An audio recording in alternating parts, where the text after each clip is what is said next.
अस्सलामुअलैकुम नाज़रीन, और मैं हूं आपकी मेज़बान सुंबल ज़िया। नजर डालते हैं आज की अहम तरीन खबरों पर।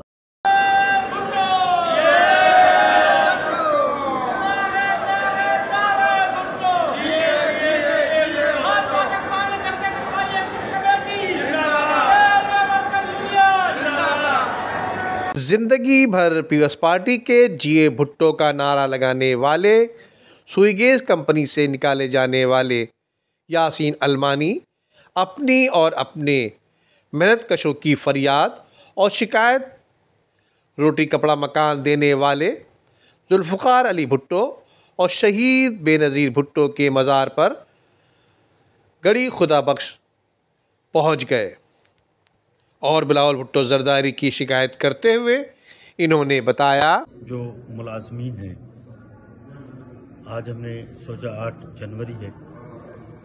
2025, अपनी जो मज़दूरों की दास्तान है,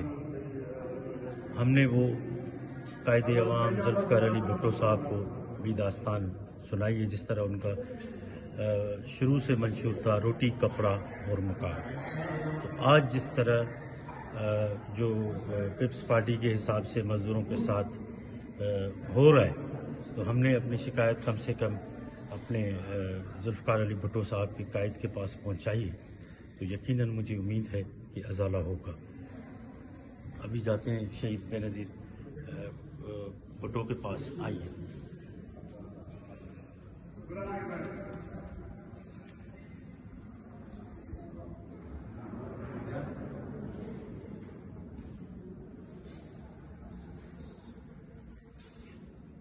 आज हम